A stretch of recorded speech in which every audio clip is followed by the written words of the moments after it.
مولاي صل وسلم دائما أبدا على حبيبك خير الخلق كلهم. السلام علیکم ورحمۃ اللہ وبرکاتہ. نحمده ونصلي ونسلم على رسوله الكريم اما بعد فاعوذ بالله من الشيطان الرجيم. بسم الله الرحمن الرحيم. ان الله وملائكته يصلون على النبي يا ايها الذين آمنوا صلوا عليه وسلموا تسليما. اللهم صل على سيدنا شفيعنا نبينا ومولانا محمد طب القلوب ودوائها وعافية الأبدان وشفائها ونور الأبصار وضيائها وعلى آله وصحبه دائما أبدا أبدا سرمدا سرمدا صلی اللہ تعالی علیہ وسلم.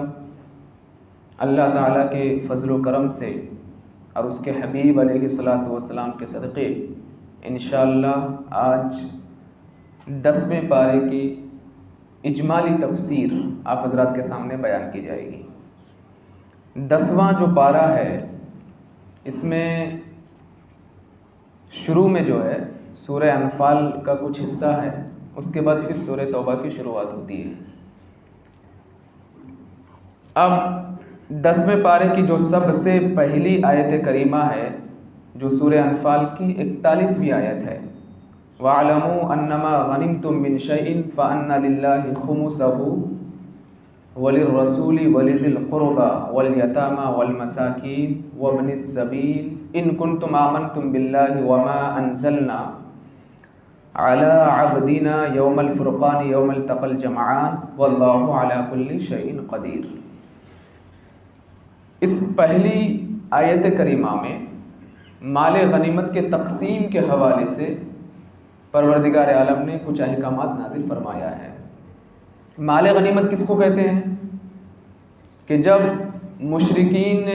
مشرکین اور مسلمان کے درمیان جنگ ہو اور اس میں جو مال مسلمانوں کے ہاتھ لگ جائے، ان کو شکست دینے کے بعد جو بھی زمین جائیداد مال جو کچھ بھی مسلمانوں کے ہاتھ لگ جائے اس کو کہتے ہیں مال غنیمت. اللہ تبارک و تعالیٰ نے اس مال کو امت محمدیہ کے لیے حلال فرمایا ہے، لیکن اس کے تقسیم کا طریقہ یہ بتایا کہ جب مال غنیمت تم کو مل جائے تو اس کے 5 حصے کرنے چاہیے، اور 5واں حصہ نبی کریم صلی اللہ علیہ وسلم اور ان کے اہل خانہ کے لیے، اور 4 حصے ان مجاہدین کے لیے جو اس جنگ میں شرکت کیے تھے جنہوں نے. اب یہاں پر جو مال غنیمت کے تقسیم کے حوالے سے پہلی آیت کریمہ ہے، یہ یوم الفرقان کا لفظ استعمال ہوا ہے. وما انزلنا علی عبدنا یوم الفرقان. یوم فرقان کہتے ہیں 17ویں رمضان کو، یعنی یوم بدر کو، جس میں مسلمان اور کفار مکہ کے درمیان جو جنگ ہوئی تھی، جو لڑائی ہوئی تھی، اس میں اللہ تبارک و تعالیٰ نے مسلمانوں کو کامیابی عطا فرمائی تھی اور باطل کا منہ کالا فرمایا تھا. اور یوم فرقان میں، یوم بدر میں بڑے بڑے کفاران مکہ، جو مکہ کے کافروں کے سردار تھے جس میں ابو جہل ہے، یہ سب یوم بدر میں مارے گئے تھے. اور یوم بدر میں کافروں کو شکست دینے کے بعد نبی کریم صلی اللہ علیہ وسلم نے مکہ پر فتح فرمایا تھا. تو اس کو یوم بدر کہتے ہیں، یوم فرقان. یوم فرقان کا مطلب کیا ہے؟ کہ جدائیگی والا، کہ جس دن سب کے سامنے اللہ نے ظاہر فرما دیا کہ اسلام دین برحق ہے اور یہ مشرکوں کا جو دین ہے وہ باطل دین ہے. اس سے پہلی آیت کریمہ آپ نے سماعت کیا تھا لِيُحِقَّ الْحَقَّ وَيُبْطِلَ الْبَاطِلَ، کہ اللہ تبارک و تعالیٰ نے حق کو واضح فرما دیا اور باطل کو جھٹلا دیا. ایک جگہ پر اور ہے جاء الحق وزهق الباطل ان الباطل كان زهوقا، کہ جو حق ہے تو وہ آ کر کے رہتا ہے اور جو باطل ہے اسے جانا ہے. تو یوم فرقان سے مراد جو ہے یوم بدر ہے. تو یوم بدر میں کافروں کو شکست دینے کے بعد جو مال مسلمانوں کے ہاتھ لگے اس کی تقسیم کے حوالے سے پہلی آیت کریمہ ہے. اب آیت نمبر 46 وَأَطِيعُوا اللَّهَ وَرَسُولَهُ وَلَا تَنَازَعُوا فَتَفْشَلُوا وَتَذْهَبَ رِيحُكُمْ وَاصْبِرُوا إِنَّ اللَّهَ مَعَ الصَّابِرِينَ۔ اللہ اور اس کے رسول کی اطاعت کرو اور آپس میں اختلاف پیدا مت کرو۔ اگر تم آپس میں اختلاف کرو گے وَتَذْهَبَ رِيحُكُمْ، تو یہ اختلاف کی جو نحوست ہے یہ تم کو ہواؤں کی طرح اڑا کر کے ختم کر دے گی،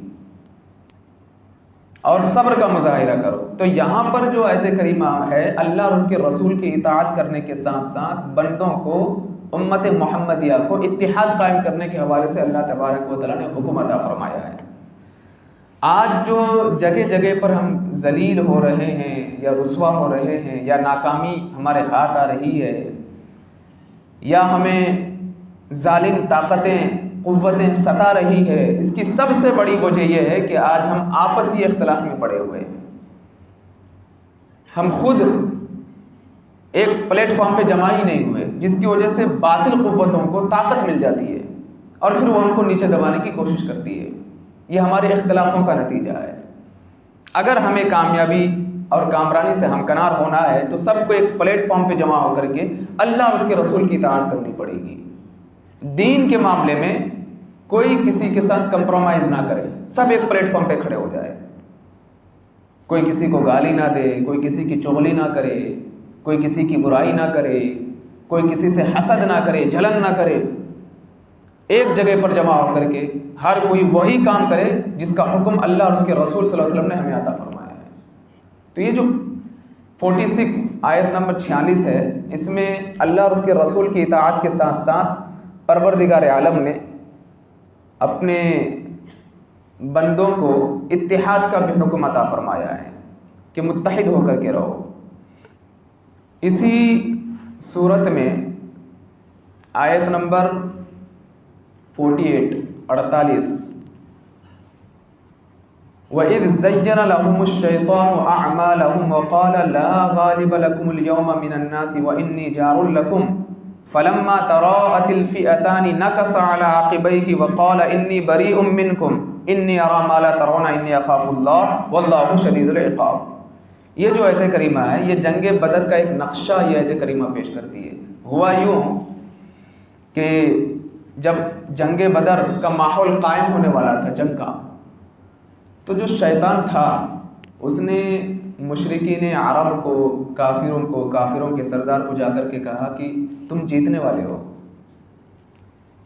ان کی تعداد بہت کم ہے، اور ایسا کوئی مسئلہ ہو انی جار لکم، میں ہوں نا، میں تمہاری مدد کروں گا۔ کس نے کہا؟ شیطان نے۔ لیکن جب ماحول کو دیکھا شیطان نے کہ غیب سے اللہ تبارک و تعالی یوم بدر میں مسلمانوں کے، صحابہ کرام کے، نبی کریم صلی اللہ علیہ وسلم کی مدد فرما رہا ہے، جب اس نے ماحول کو پلٹتے ہوئے دیکھا تو پیٹ پھیر کر کے بھاگ گیا، اور کیا کہا اس نے؟ انی بریء منکم انی اری ما لا ترون، میں تم سے بری ہوں، میں جو دیکھ رہا ہوں وہ تم نہیں دیکھ سکتے، تم اپنا کام کر لو۔ آج بھی ہمارے معاشرے میں کچھ اس طریقے کے لوگ ہیں جو لوگوں کو برائی پر ابھارتے ہیں، اور جب وہ برائی کی آخری پوزیشن پر پہنچ جاتا ہے، تو تیرا سمجھ نپٹ لے، میں تو جا رہا ہوں۔ یہ شیطان کی حرکتیں ہیں۔ بہت سارے لوگ ہیں کندھے پر ہاتھ رکھ کر کے طرح طرح کے کام کروا دیں گے، اور جب بات پھیل جائے گی تو یہ جو کندھے پر ہاتھ رکھ کر کے برائی پر مدد کر رہا تھا یہ خود بھی اسے بدنام کرتا ہے۔ بولے وہ تیرا اپنا کام تھا، میرے سمجھانے سے تجھے کس نے کرنے بولا تھا؟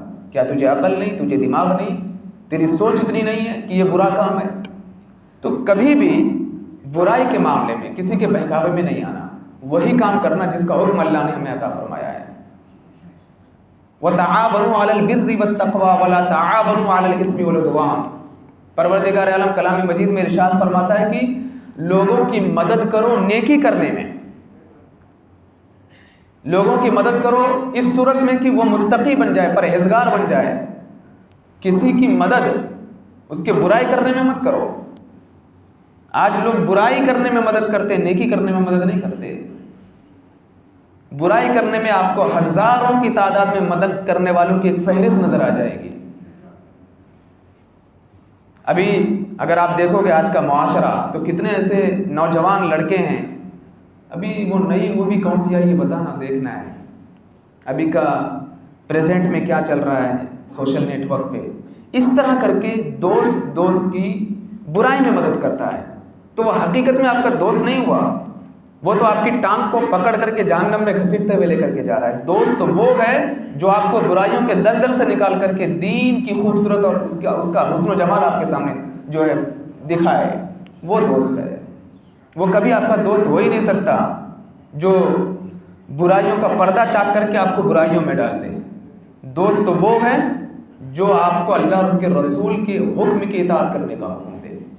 تو شیطان نے جو ہے میدان بدر میں یہی کام کیا، مشرکین عرب کو جو ہے خوب ابھارا، بولے نکل جاؤ مقابلے میں، ان کی تعداد بہت کم ہے، کہاں سے وہ جیت پائیں گے۔ اور جب شیطان نے ماحول کو دیکھ لیا تو پیٹ پھیر کر کے بھاگ گیا، بولے انی بریء منکم انی اری ما لا ترون، جو میں دیکھ رہا ہوں وہ تم نہیں دیکھ سکتے، میں تو جا رہا ہوں۔ تو اس کا بھی بیان ہے سورہ انفال میں 10ویں پارے میں۔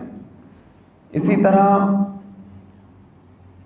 آیت نمبر 53 میں ہے ذالک بأن اللہ لم یکن مغیرا نعمۃ انعمها علی قوم حتی یغیروا ما بانفسہم وان اللہ سمیع علیم۔ اس آیت میں اللہ تبارک و تعالیٰ نے ایک بہت بڑا میسج اپنے بندوں کو عطا فرمایا ہے۔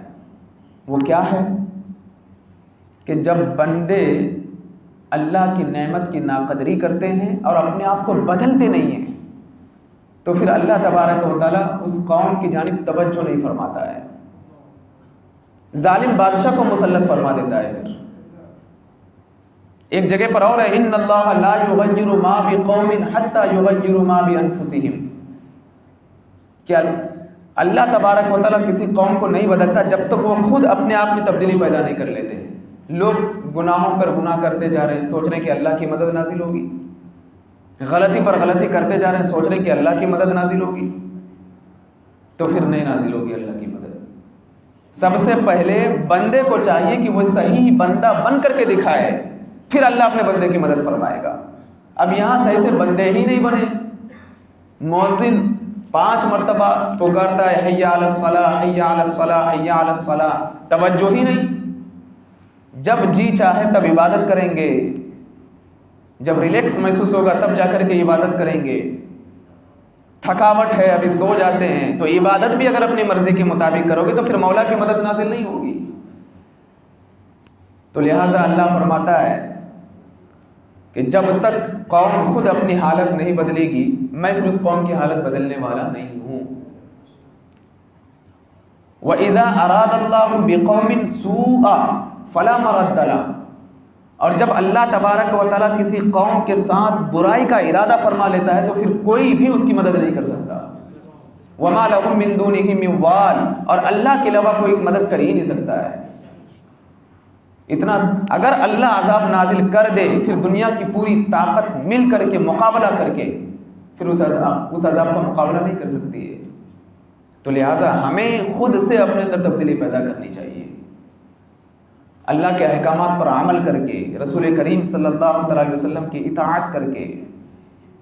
وہ ایک شعر ہے نا، خدا نے آج تک اس قوم کی حالت نہیں بدلی نہ ہو جس کو خیال آپ اپنی حالت کے بدلنے کا، کہ جس قوم کو خود اپنی حالت کے بدلنے کا خیال ہی نہ ہو پھر اللہ اس قوم کی حالت نہیں بدلتا ہے، اسے پھر ویسے ہی چھوڑ دیتا ہے بھٹکتا ہوا ظالموں کے ہاتھ میں، مشرکوں کے درمیان، جو ان پر ظلم کرے زیادتی کرے، پھر یہی صورت بنتی ہے۔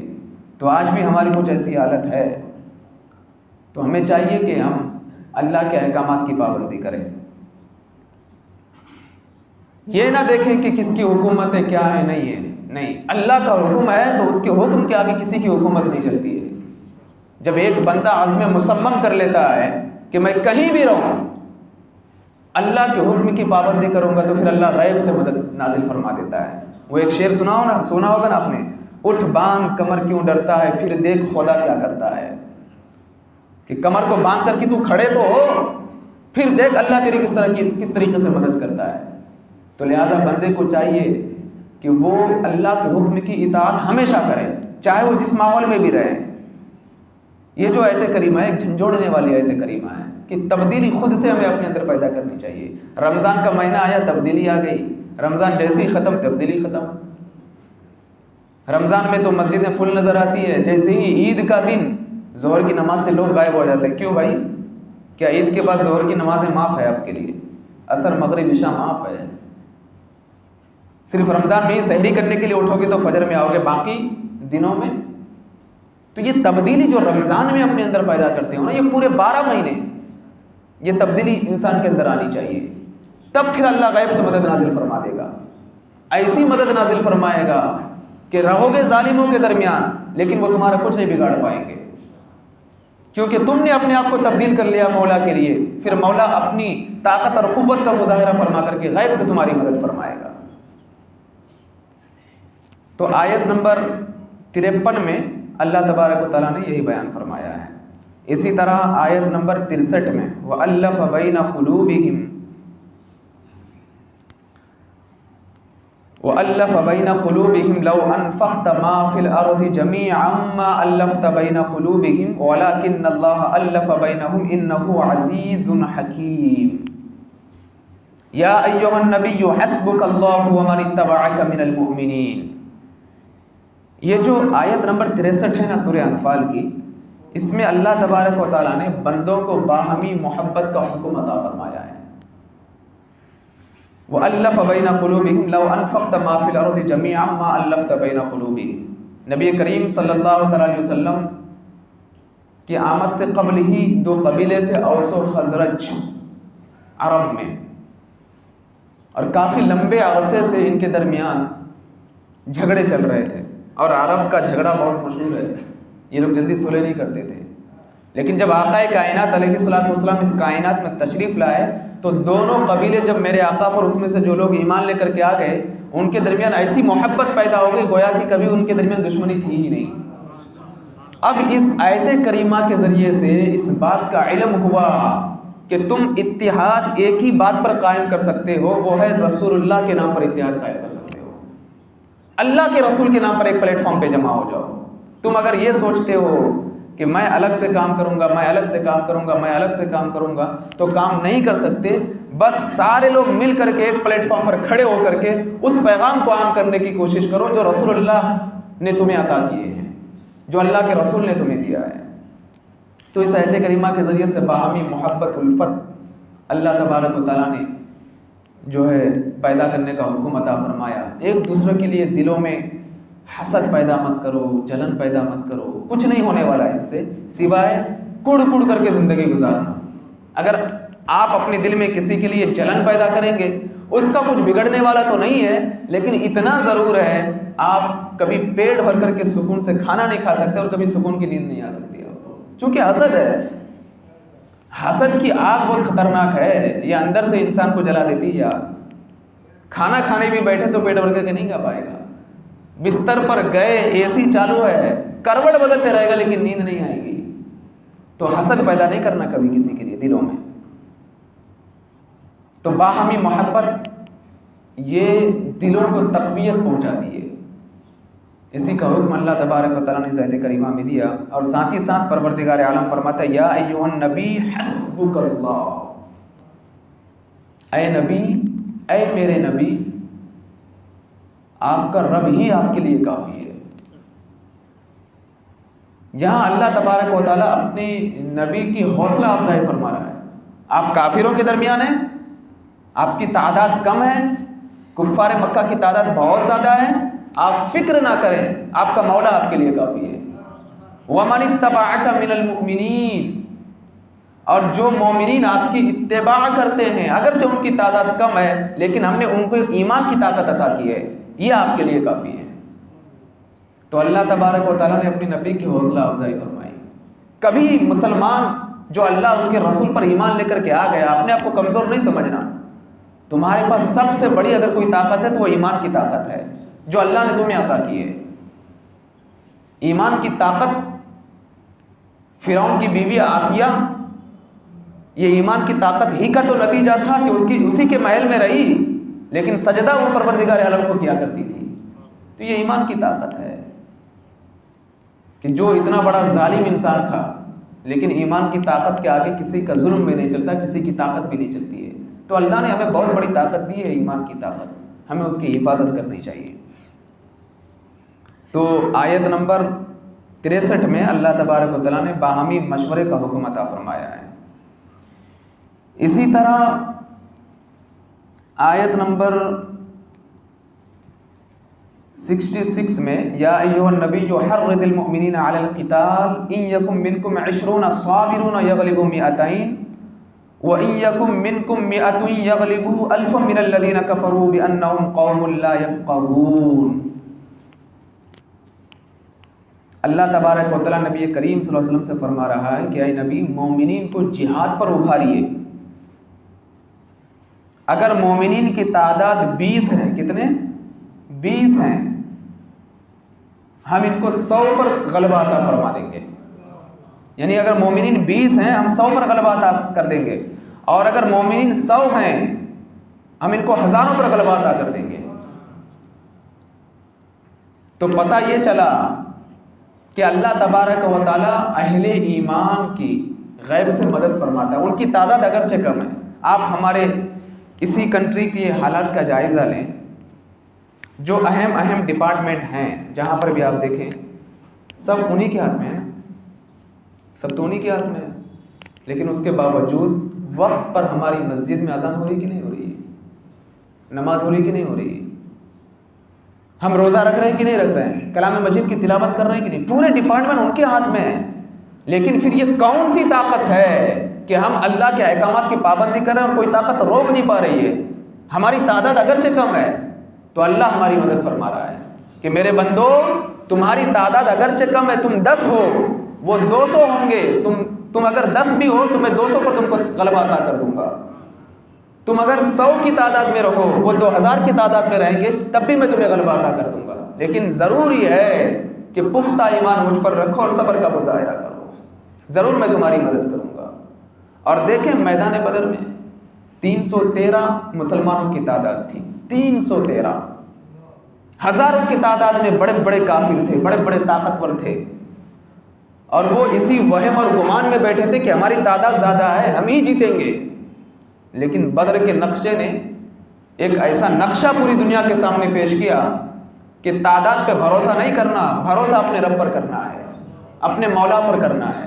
اور اللہ نے پھر بدر میں مسلمانوں کو فتح عظیم عطا فرمائی، اور اسی دن کا نام یوم فرقان پڑ گیا، یوم بدر کا نام، جس میں کافروں کے بڑے بڑے سردار مارے گئے، مٹی چٹا دی گئی، ان کو دھول چٹا دی گئی، ان کو ان کی اوقات بتا دی گئی، اور ایمان والوں کی عظمت کا مظاہرہ ان کے سامنے کیا گیا۔ تو لہٰذا کبھی یہ نہیں سوچنا کہ ہم جس کنٹری میں رہتے ہیں، جس ملک میں رہتے ہیں، یہاں ہم جی بھر کر کے عبادت نہیں کر سکتے، کچھ نہیں کر سکتے۔ پکے سچے مومن بن جاؤ، اللہ کی مدد ضرور شامل حال ہوگی۔ اسی کا حکم اللہ تبارک و تعالیٰ نے جو ہے بیان فرمایا ہے کہ کبھی تعداد پر جو ہے وہم و گمان لے جا کر کے اپنے آپ کو کمزور نہیں سمجھنا ہے۔ اب یہاں پر سورہ توبہ کی بھی شروعات ہوتی ہے 10ویں پارے میں، لیکن سورہ توبہ کی جب آپ تلاوت کریں گے عام طور پہ، یہ مدنی صورت ہے سورہ توبہ، تو عام طور پہ کسی بھی صورت کی شروعات ہوتی ہے تو بسم اللہ الرحمن الرحیم سے ہوتی ہے، لیکن کلام مجید میں ایک صورت ایسی ہے کہ یہاں پر سورہ انفال کے اختتام کے بعد، یعنی مکمل ہونے کے بعد جب سورہ توبہ کی شروعات ہوتی ہے تو بسم اللہ الرحمن الرحیم یہاں پر لکھا ہوا نہیں ہے۔ اس کی 2 صورتیں علماء کرام، محدثین کرام بیان فرماتے ہیں۔ پہلی صورت تو یہ ہے کہ جن چیزوں کے حوالے سے گفتگو چل رہی تھی سورہ انفال میں، وہی گفتگو چل رہی ہے سورہ توبہ میں بھی، یعنی کہ مضمون ایک جیسی ہے، سبجیکٹ سیم ہے۔ اسی وجہ سے بسم اللہ الرحمن الرحیم کے ذریعے سے الگ الگ نہیں بتلایا گیا، پہلی چیز۔ دوسری چیز یہ ہے کہ سورہ توبہ کی جو ابتدا کی چند آیتیں ہیں نا، یہ آیت غضب ہے، جس میں اللہ تبارک و تعالیٰ نے اپنے غضب کا مظاہرہ فرمایا ہے مشرکین کے ساتھ، کہ جو نبی کریم صلی اللہ علیہ وسلم کو ستاتے تھے، مسلمانوں کو ستاتے تھے، وعدہ توڑتے تھے، وعدہ خلافی کرتے تھے، اللہ اور اس کے رسول کی نافرمانی کرتے تھے، گستاخی کرتے تھے۔ تو اس کی شروع کی چند آیتیں جو ہے نا، یہ آیت غضب ہے۔ لیکن بسم اللہ الرحمن الرحیم یہ آیت رحمت ہے، تو غضب اور رحمت ایک ساتھ جمع نہ ہو جائے، اسی وجہ سے سورہ توبہ کی شروعات میں بسم اللہ الرحمن الرحیم نہیں۔ آپ دیکھیں پہلی آیت دیکھیے، آیت غضب کس کو کہتے ہیں؟ براءۃ من اللہ ورسولہ الی الذین عاہدتم من المشرکین فسیحوا فی الارض اربعۃ اشہر واعلموا انکم غیر معجز اللہ وان اللہ مخزی الکافرین۔ اللہ برات کا اعلان فرماتا ہے، اللہ اور اس کے رسول ان لوگوں سے، ان مشرکین سے جو وعدہ کرتے ہیں اور وعدے کی خلاف ورزی کرتے ہیں۔ اللہ اپنے محبوب سے فرماتا ہے ان کو صرف 4 مہینے کی مہلت دو، اگر 4 مہینے میں سدھر گئے تو ٹھیک ہے، ورنہ پھر ہم اپنی طاقت کا مظاہرہ کریں گے۔ یہ پہلی آیت دیکھ لیجئے کہ اس کا انداز کس قدر خطرناک ہے۔ تو یہ جو آیت ہے آیت غضب ہے، تو اسی وجہ سے چند آیت غضب ہونے کی وجہ سے بسم اللہ الرحمن الرحیم سورہ توبہ کے شروع میں آپ جو ہے لکھا ہوا نہیں پائیں گے۔ سورہ توبہ میں ایک آیت کریمہ ہے، سورہ توبہ کی آیت نمبر 18 میں انما یعمر مساجد اللہ من آمن باللہ والیوم الآخر واقام الصلاة وآت الزکاة ولم یخش الا اللہ فعسى اولئک ان یکونوا من المہتدین۔ جو لوگ اللہ کے لیے مسجد بناتے ہیں، یہ وہ لوگ ہیں جو اللہ کے لیے مسجد بناتے ہیں، اللہ پر ایمان رکھتے ہیں، یوم آخرت پر ایمان رکھتے ہیں، نماز قائم کرتے ہیں، زکوٰۃ دیتے ہیں۔ یہاں پر تعمیر مسجد کے حوالے سے کہ مسجد بنانے کی بڑی فضیلت ہے۔ من بنا للہ کی مسجدن بنا اللہ تعالی بیتن فی الجنہ، کہ جو دنیا میں اللہ کے لیے گھر بناتا ہے اللہ جنت میں اس کے لیے محل تعمیر فرمائے گا۔ لیکن مسجد کے بنانے کے ساتھ ساتھ ایمان کو بھی پختہ کرنے کی ضرورت ہے، نماز قائم کرنے کی ضرورت ہے، زکوٰۃ بھی دینے کی ضرورت ہے اگر آپ صاحب نصاب ہے، اور خوف خدا اپنے اندر پیدا کرنے کی ضرورت ہے۔ جب لوگ مسجد بناتے ہیں، نماز قائم کرتے ہیں، زکوٰۃ دیتے ہیں، اللہ کا خوف اپنے دلوں میں پیدا فرماتے ہیں، پھر اللہ فرماتا ہے کہ میرے یہی بندے ہدایت یافتہ ہیں۔ تو اس کا حکم بھی بیان یہاں پر ہوا ہے۔ اور آیت نمبر 23 میں یا ایھا الذین آمنوا لا تتخذوا آباءکم واخوانکم اولیاء ان استحبوا الکفر علی الایمان ومن یتولہم منکم فاولئک هم الظالمون۔ 23 اور 24 یہ دونوں جو آیت کریمہ ہے، ان دونوں آیت کریمہ میں اللہ تبارک و تعالیٰ اپنے بندوں سے فرما رہا ہے کہ ایمان کے مقابلے میں کبھی سودا نہیں کرنا۔ سب سے زیادہ محبت، والدین سے بھی زیادہ محبت اگر تمہارے دلوں میں کسی کی ہونی چاہیے وہ اللہ اور اس کے رسول کی ہونی چاہیے۔ اگر تمہارے ماں باپ یا تمہارے رشتہ دار تم کو برائی کی جانب بلائے اور اللہ اور اس کے احکامات تم کو نیکیوں کی جانب بلائے، تو ایسی صورت میں والدین کا بھی حکم نہیں ماننا، اللہ اور اس کے رسول کی اطاعت کر لینا۔ یہ اور بات ہے کہ والدین کی عزت اور احترام ضروری ہے، اسی طرح دوست و احباب، تو سب سے زیادہ محبت بندے کو اللہ اور اس کے رسول سے ہونی چاہیے، سب سے زیادہ محبت۔ اس لیے آقا کائنات علیہ الصلوۃ والسلام فرماتے لا یؤمن احدکم حتی اکون احب الیہ من والدہ وولدہ والناس اجمعین، کہ تم میں سے کوئی شخص اس وقت تک مومن ہو ہی نہیں سکتا ہے جب تک وہ اپنے والدین اور اولاد سے زیادہ مجھ سے محبت نہ کر لے۔ اسی طرح سورہ توبہ کی آیت نمبر 30 میں حضرت عزیر اور حضرت عیسیٰ کا ذکر ہے۔ وقالت الیہود عزیر ابن اللہ، حضرت عزیر ان کا جو قصہ ہے وہ آپ نے سماعت کیا تھا، 100 سال تک سوتے رہے، اور جب یہودیوں نے دیکھا تو کیا کہا یہ تو اللہ کا بیٹا ہے۔ وقالت النصارى المسیح ابن اللہ، اور نصارہ نے جب دیکھا کہ حضرت عیسیٰ بغیر باپ کے پیدا ہوئے تو بولے یہ بھی اللہ کا بیٹا ہے، تو اللہ فرما رہا ذالک قولہم بافواہہم، یہ ان کی اپنی زبان سے بولی ہوئی بات ہے، عزیر اللہ کا بیٹا ہے، ایسی کوئی بات ہم نے اپنی کتابوں میں ذکر نہیں کیا ہے۔ عیسیٰ اللہ کا بیٹا ہے، اس طرح کی کوئی بات ہماری کتابوں میں موجود نہیں ہے، یہ یہودیوں اور عیسائیوں کی اپنی زبان سے بولی ہوئی باتیں ہیں۔ اب یہاں سے یہ بھی پتہ چلا اللہ اور اس کے رسول کی جانب کسی ایسی بات کو لوگوں کے درمیان پھیلا دینا جو اللہ اور اس کے رسول نے نہیں کہا ہے، یہ یہودیوں اور عیسائیوں کا طریقہ ہے۔ آج بہت سارے ہمارے نوجوان حدیثوں میں بغیر سوچے سمجھے شیئر کر دیتے ہیں، بولے حدیث ہے، معلوم تو کرو وہ حدیث ہے بھی کہ ہے کہ نہیں ہے، کسی نے اپنی طرف سے گڑھ کر کے تو نہیں بتایا۔ تو یہ سب یہودیوں کی سازشیں ہیں، اللہ اور اس کے رسول کی جانب اسی بات کو اللہ اور اس کے رسول کی جانب کہو جو تم کو پتہ ہو کہ یہ اللہ اور اس کے رسول نے یہ بات کہی ہے۔ تو یہودی اور عیسائی یہی کہتے تھے۔ اسی طرح آیت نمبر 36 میں ان عدت الشہور عند اللہ 12 شہرا فی کتاب اللہ، کہ اللہ کے نزدیک مہینوں کی گنتی کی تعداد 12 ہے۔ جب سے زمین و آسمان کی پیدائش ہوئی ہے اس میں 4 حرمت والے مہینے ذی قعدہ، ذی الحجہ، محرم اور رجب۔ حرمت والے مہینوں میں لڑائی جنگ حرام، حرمت والے مہینوں کی عزت احترام، پھر ایک الگ گفتگو ہے۔ تم مہینوں کی تعداد کے حوالے سے اور حرمت والے مہینے کون کون سے ہیں اس پر مکمل اگر آپ کو معلومات چاہیے تو سورہ توبہ کی آیت نمبر 36 کا ضرور آپ مطالعہ کریں۔ سورہ توبہ میں آیت نمبر 51 میں قُلْ لَن يُصِيبَنَا إِلَّا مَا كَتَبَ اللَّهُ لَنَا هُوَ مَوْلَانَا وَعَلَى اللَّهِ فَلْيَتَوَكَّلِ الْمُتَوَكِّلُونَ۔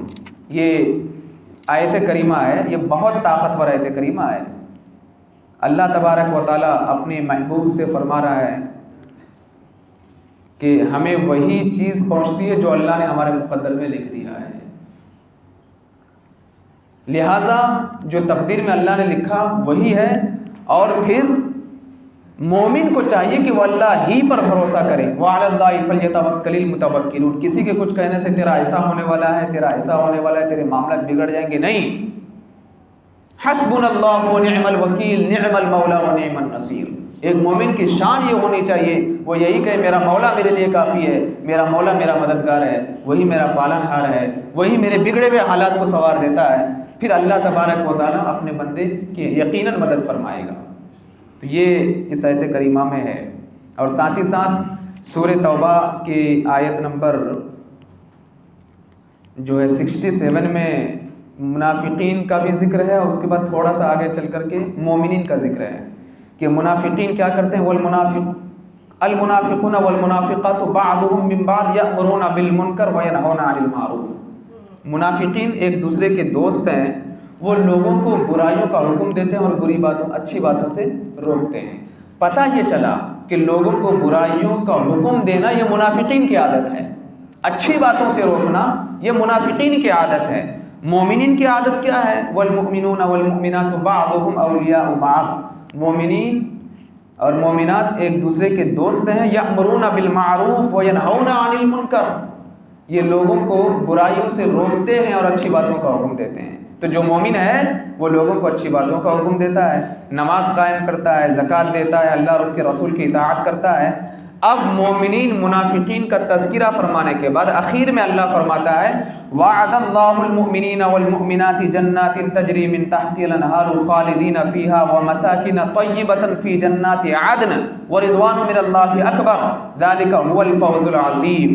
کہ اللہ تبارک و تعالیٰ نے مومن اور مومنہ کے لیے وعدہ فرمایا ہے انہیں ایسی باغات دینے کا کہ جس کے نیچے نہریں رواں ہیں، اور اللہ تبارک و تعالیٰ مومنین کو جنت عدن عطا فرمائے گا۔